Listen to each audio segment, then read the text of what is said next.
एक बेटा था, उसकी एक माँ भी थी। एक बार वह अपने माँ को अपने साथ लेकर के कहीं दूसरे देश जा रहा होता है। नौका पर चढ़कर जाते समय 1 दिन, 2 दिन, 3, 4, 5, 6 दिन तक नौका समुद्र में भले प्रकार से चल रही होती है। 7वें दिन नौका में एक बड़ा छेद हो जाता है और नौका डूब जाती है।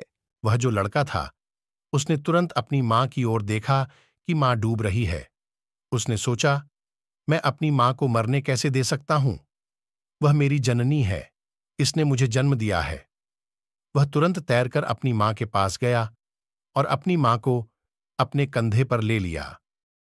जिस सागर में दूर तक कुछ नहीं दिखता है, किस ओर जाना है, किस ओर धरती है, केवल पानी ही पानी दिखता है, उस सागर में उसने अपनी माँ को कंधे पर लेकर तैरना शुरू कर दिया। उसके मन में बस एक ही विचार चल रहा था कि कुछ भी हो जाए, मुझे अपनी माँ की जान बचानी है, अपनी माँ को बचाना है। ऐसा संकल्प लेकर वह तेज लहरों से टकराते हुए, प्रचंड लहरों को चीरते हुए तैरता रहा। 1 दिन तैरा, 2 दिन तैरा, ना खाना, ना पानी, पानी भी नमकीन, कैसे उसे पीता।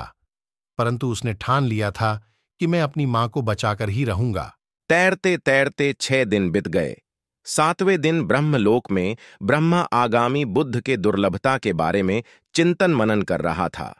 उसी समय उसने देखा, एक व्यक्ति है जो सागर में अपनी मां को बचाने का संकल्प ले 6 दिन से तैर रहा है, केवल एक वजह से, अपनी मां को बचाने के लिए। ब्रह्मा ने सोचा, अगर बुद्ध बनने के लिए इसके मन में अंकुर डाल दिया जाए तो यह जरूर पूरा करेगा। यह बुद्ध बन सकता है, क्योंकि यह कोई साधारण व्यक्ति नहीं है। इसका संकल्प असामान्य है, जो अपनी मां को बचाने के लिए इतनी कठिन क्रिया कर रहा है। उसी समय ब्रह्मा ने अपनी शक्ति से बुद्ध बनने का विचार उस व्यक्ति के मन में डाल दिया। उसी समय बुद्ध बनने का विचार उस व्यक्ति के मन में समा गया।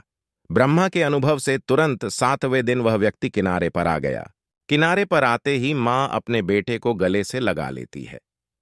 अपने बेटे को गले से लगाकर मां कहती है कि बेटा, आज तुमने मुझे बहुत मुश्किल से बचाया है।